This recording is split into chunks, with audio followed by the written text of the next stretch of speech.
Yo, what's up guys? Welcome back to our YouTube channel. We are from English Study Program at Ridwan Talagahi University, the third semester. Okay, now we will talk about the novel Laskar Pelangi, but before that we will introduce ourselves. My name is Aditya Srivalo Manimakumi. And I am Maria Alexandra Kopi. And I'm Reza Fitra Wiboru. And I am Putri Fania Kupana. And enjoy watching. Hello everyone, I'm the first speaker and I want to tell you about a synopsis Laskar Pelangi from Andrea Hirata. Kisah ini terjadi di Gantung, Belitung Timur, Kecamatan Bangka Belitung, di mana sekolah Muhammadiyah ini terancam akan dibubarkan oleh Dekminbud dikarenakan siswa baru tidak mencapai 10 siswa. Sementara sekolah Muhammadiyah ini masih kekurangan 1 siswa untuk melengkapi persyaratan tersebut. Sembari Pak Harfan selaku kepala sekolah ingin menyampaikan pidatonya terkait pembubaran sekolah tersebut, Ibu Harun dan Harun berlari untuk mendaftarkan Harun ke sekolah tersebut, sehingga sekolah tersebut tidak jadi dibubarkan. Dari sinilah kisah mereka dimulai, dari penempatan tempat duduk, pertemuan mereka dengan Pak Harfan, penemuan bakat luar biasa yang dimiliki oleh Mahar, perkenalan mereka yang begitu luar biasa, di mana Akiyang yang malah cengar-cengir ketika Ibu Musi ini menanyakan namanya. Kemudian pengalaman cinta pertama Ikal, pemilihan ketua kelas yang bahkan dibantah keras oleh Kucai, dan bahkan pertaruhan nyawa yang dilakukan oleh Lintang yang mengayun sepeda 80 km pulang pergi dari rumahnya hingga ke sekolah. Mereka adalah Laskar Pelangi. Nama ini diberikan oleh Ibu Muslimah karena kesukaan mereka kepada pelangi pun sempat mengharumkan nama sekolah mereka dengan berbagai cara. Misalnya pembalasan dendam Mahar yang selalu dipojokkan oleh kawan-kawannya karena kesenangannya kepada okultisme yang membuahkan kemenangan manis pada Karnaval 17 Agustus. Dan kejeniusan Lintang yang dimana ia menentang sekaligus mengalahkan Dr. Andes Sulfikar, guru KPN yang berijazah dan terkenal, dan bahkan mereka memenangkan lomba cerdas cermat. Laskar Pelangi ini mengarungi hari-hari menyenangkan, tertawa dan menangis bersama. Dan kisah mereka ini diakhiri dari kematian ayahnya Lintang.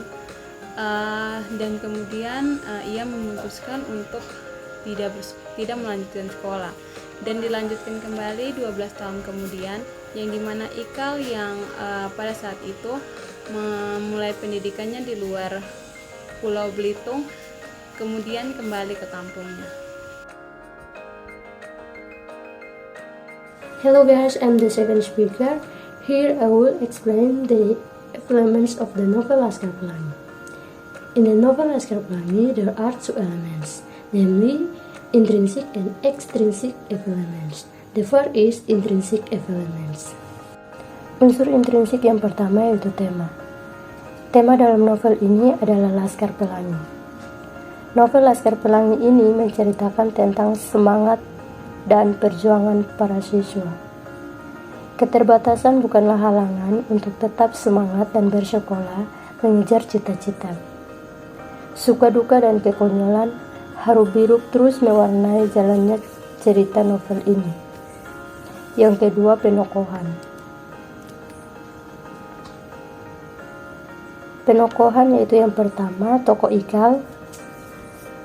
Ikal adalah tokoh utama dalam novel Laskar Pelangi. Hal ini dibuktikan dengan adanya kata ganti aku untuk menyebutkan Ikal. Tokoh ini digambarkan sebagai siswa yang pandai namun tak sepandai tokoh Lintang. Tokoh yang kedua yaitu tokoh Taprani. Tokoh Taprani ini digambarkan sebagai sosok yang selalu tampil rapi dan pintar. Dan ia juga sangat menghormati ibunya. Tokoh yang ketiga yaitu tokoh Sahara. Sahara adalah murid perempuan pertama yang ada di sekolah SD Muhammadiyah. Tokoh ini digambarkan sebagai gadis dengan perawakan ramping dan mengenakan jilbab. Tokoh yang keempat yaitu Akyong.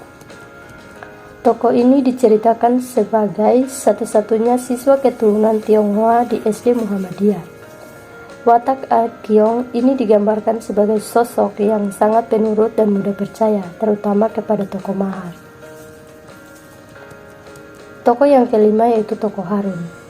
Harun adalah tokoh yang santun, murah senyum. Ia juga masuk jenjang SD saat usianya menginjak 15 tahun karena keterbatasan mental. Tokoh yang keenam yaitu Kuncai. Kuncai adalah ketua kelas yang sangat cerewet, namun ia sangat berbakat menjadi seorang politikus. Meski awalnya ia sangat kesulitan dalam mengatur seisi kelas, namun pada akhirnya semuanya bisa terbiasa. Tokoh yang ketujuh yaitu tokoh Lintang. Tokoh ini digambarkan sebagai sosok siswa yang sangat jenius. Tidak hanya itu saja, ia juga sangat gigih untuk memperjuangkan cita-citanya. Tokoh yang kedelapan yaitu tokoh Mahar. Tokoh Mahar ini digambarkan sebagai sosok yang mempunyai bakat dalam bidang kesenian. Ia pandai melukis, menyanyi, dan menyelesaikan seni rupa lainnya. Tokoh yang kesembilan yaitu Bu Muslimah. Tokoh yang akrab dipanggil Bu Mus ini merupakan figur guru yang sangat berdedikasi, mencerdaskan anak bangsa. Beliau sangat sabar dan baik hati kepada murid-muridnya.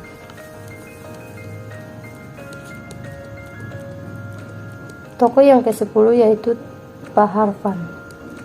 Sosok kepala sekolah ini mempunyai nama lengkap K.A. Harfan Effendi Noor. Beliau digambarkan sebagai sosok yang sangat peduli dan mau memperjuangkan SD Muhammadiyah agar tetap bertahan. Yang ketiga, plot atau alur cerita. Alur cerita di novel Laskar Pelangi ini menggunakan jenis alur maju. Hal ini dibuktikan dengan adanya penulisan cerita yang menceritakan kisah awal semenjak Ikal dan kawan-kawannya bersekolah sampai mereka semua beranjak dewasa. Meski begitu, banyak cerita yang menjadi misteri, dan misteri tersebut terdapat pada novel sekuel tetralogi Laskar Pelangi lainnya. Yang keempat, latar. Latar tempat yang digunakan dalam novel Laskar Pelangi diantaranya yaitu di sekolah SD Muhammadiyah, di bawah pohon, di dalam goa.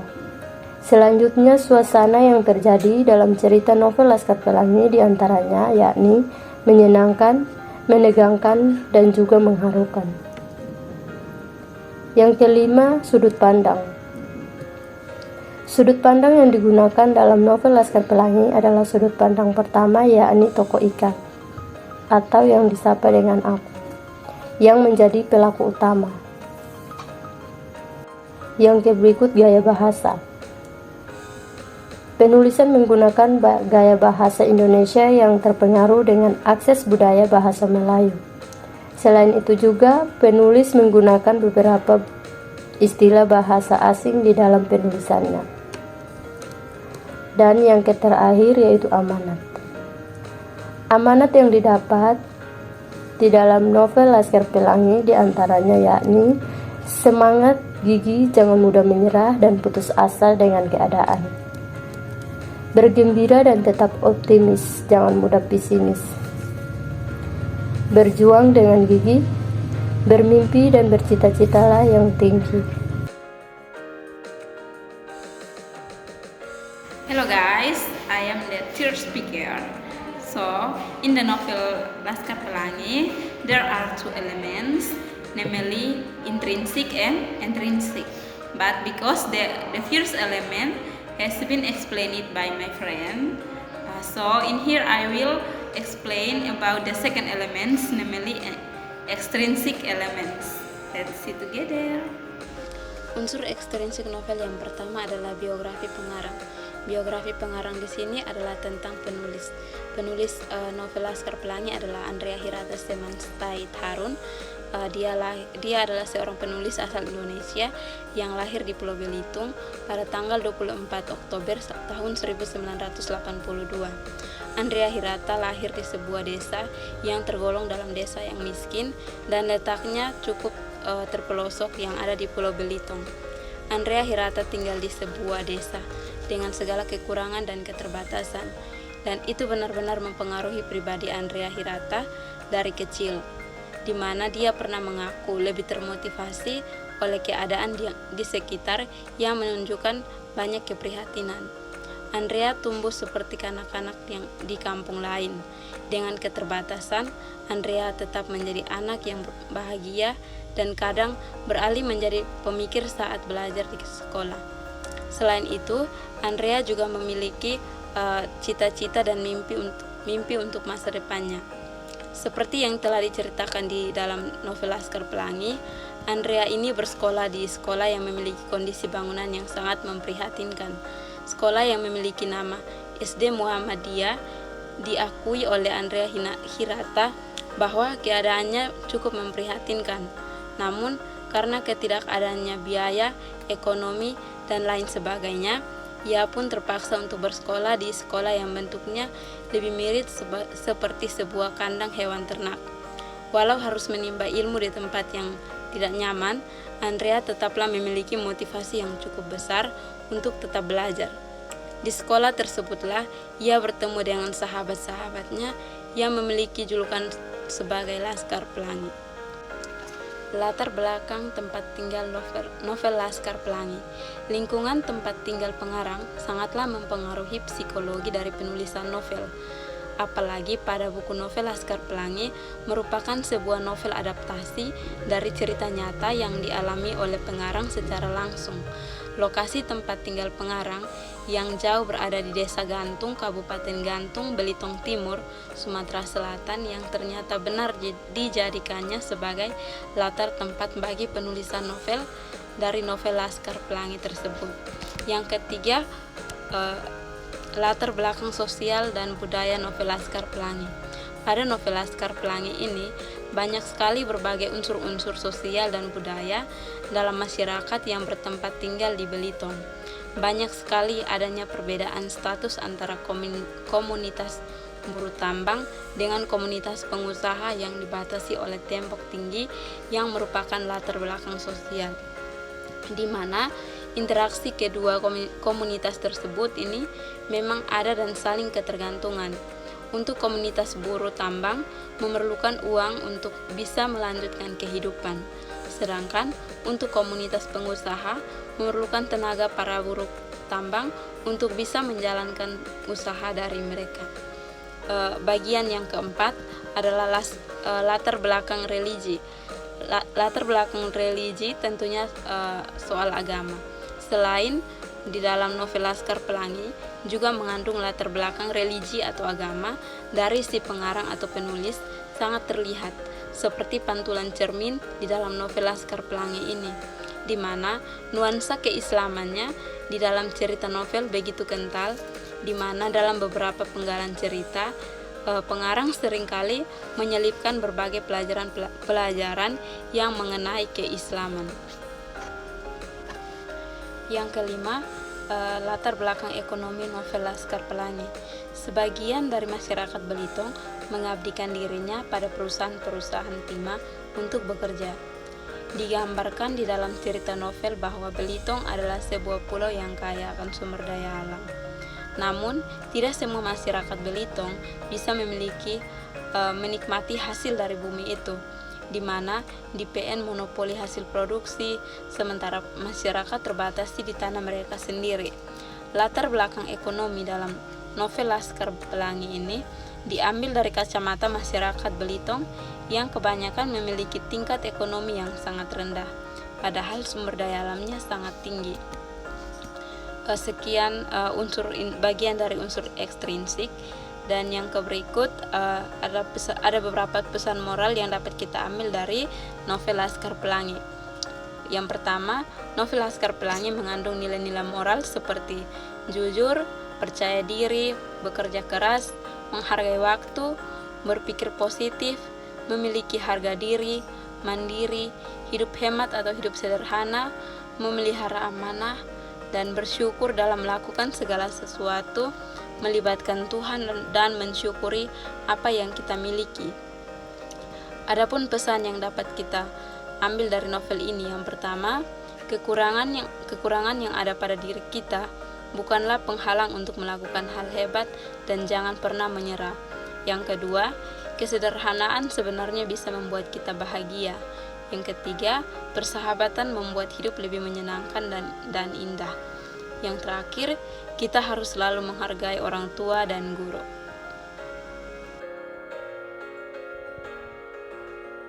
Hi guys, I am Valdo. I'm a speaker.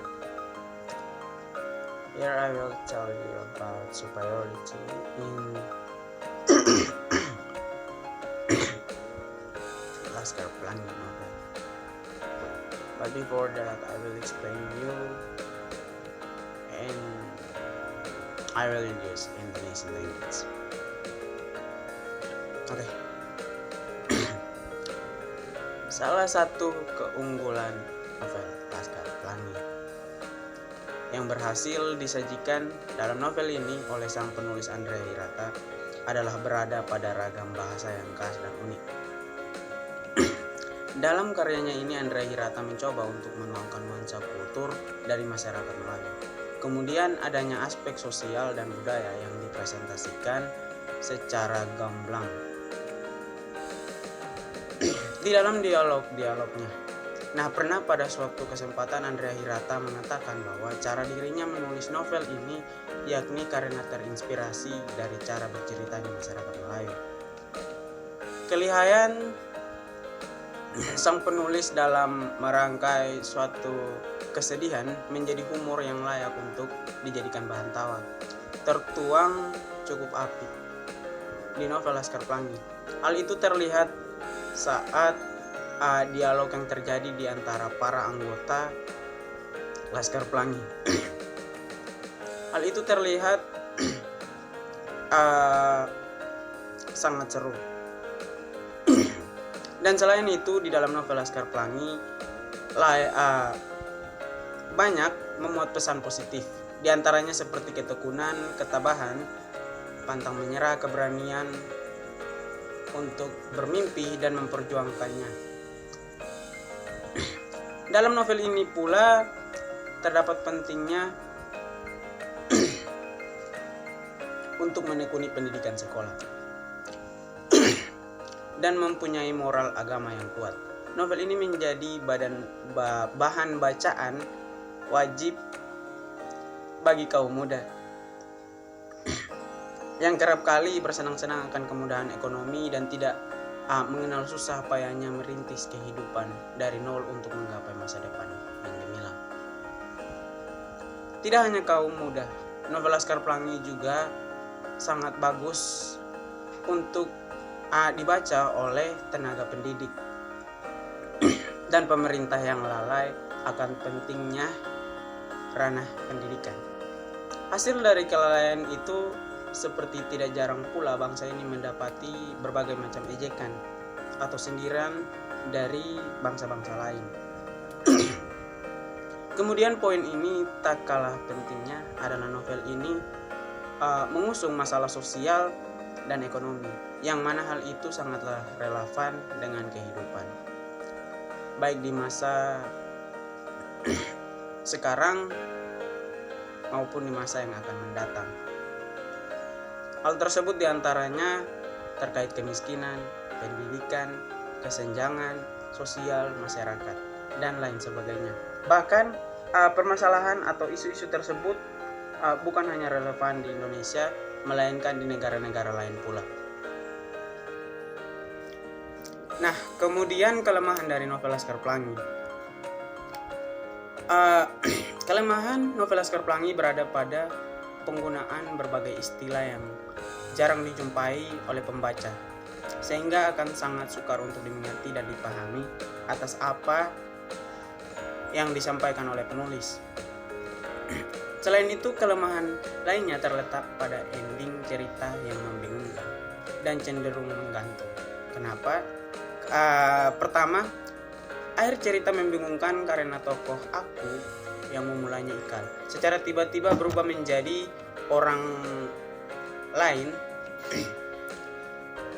Nah, yang kemudian ceritanya cenderung menggantung karena memunculkan rasa penasaran dan ketidakpuasan di akhir cerita.